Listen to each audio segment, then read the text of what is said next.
प्रणाम मित्रों। आज जो विषय चुना है आपके लिए मैंने, वो विषय बड़ा महत्वपूर्ण है। क्यों?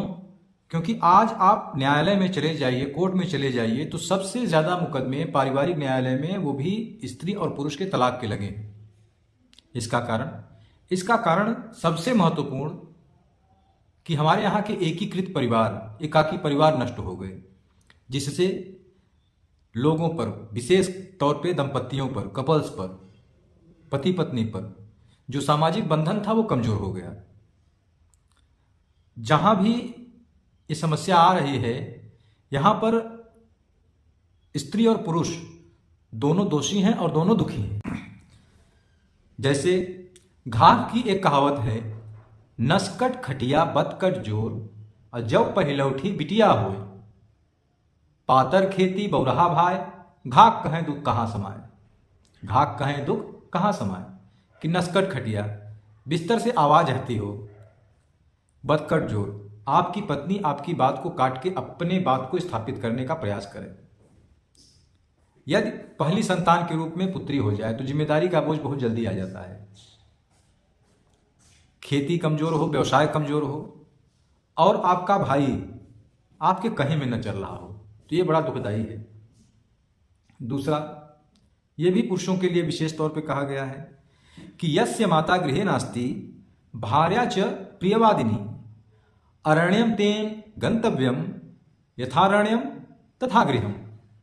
यानी कि जिसके घर में उसकी माता न हो और उसकी स्त्री प्रियवादिनी न हो, उसे घर छोड़कर वन चले जाना चाहिए, क्योंकि जैसा उसके लिए जंगल है, वन है, वैसा ही उसके लिए घर है। दोनों में विशेष अंतर नहीं है।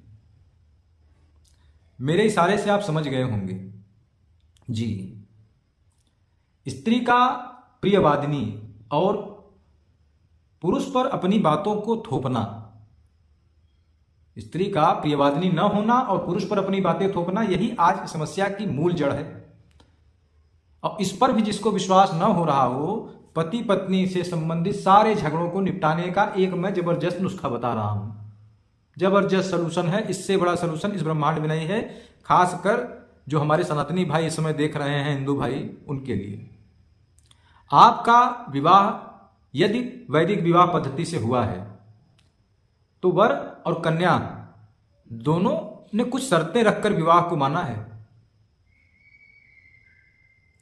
5 वर के और 7 कन्या की शर्तें हैं, जिसको सप्तपदी के नाम से जाना जाता है। आप गूगल करेंगे सप्तपदी या यूट्यूब पे डाल देंगे सप्तपदी, तो संस्कृत और हिंदी दोनों में आ जाएगी। अब पति पत्नी दोनों एक साथ बैठकर उसको सुने, एक बार न सुने, कम से कम 5 बार सुने। अपने आप दोनों को क्या गलती हो रही है कि उनका परिवार नहीं चल पा रहा है, ये मिल जाएगा। क्योंकि उस शर्त को यदि आपने तोड़ा तो आपका विवाह चल नहीं पाएगा और आपकी गृहस्थी खराब हो जाएगी। मित्र, बड़ा पीड़ादायक होता है गृहस्थी खराब होना। या तो आदमी सन्यासी हो जाए, या फिर यदि गृहस्थ में है जीवन में, तो जीवन पर्यंत जब तक ये श्वासें चल रही हैं तब तक स्त्री का साथ और संपूर्ण रूप से साथ होना बहुत आवश्यक है।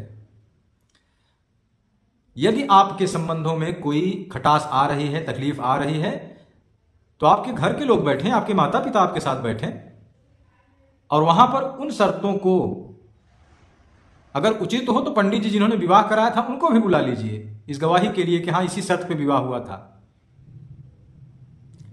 भाई, आप जो एग्रीमेंट करेंगे किसी से, एक कॉन्ट्रैक्ट भरा जाएगा ना, और यदि उस कॉन्ट्रैक्ट का पालन नहीं करेंगे तो पार्टनरशिप नहीं चल पाएगी।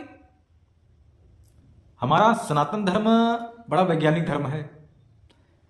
हम उसे छोड़कर और आधुनिक पाश्चात्य संस्कृति के पीछे जो भाग रहे हैं ना, इसका परिणाम है कि पारिवारिक अदालतों में सबसे ज्यादा मुकदमे हैं, सबसे ज्यादा। अब आदमी अपने जीवन की सबसे अधिक पूंजी अपने पुत्र पुत्री आदि के विवाह में खर्च करता है।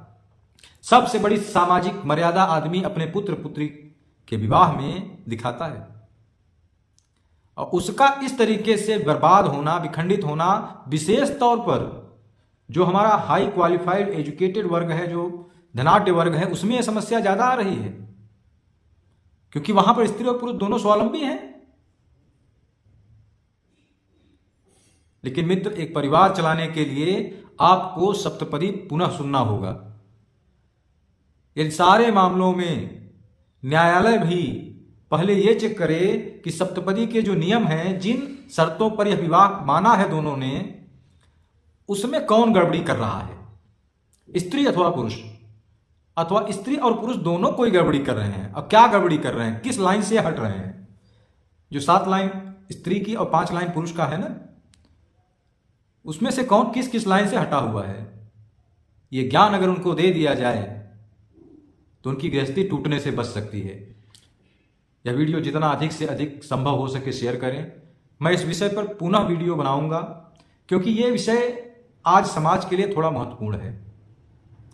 जिंदगियां बर्बाद हो रही हैं, इन्हें बचाने में इस राष्ट्र का सहयोग करें। जय सीताराम।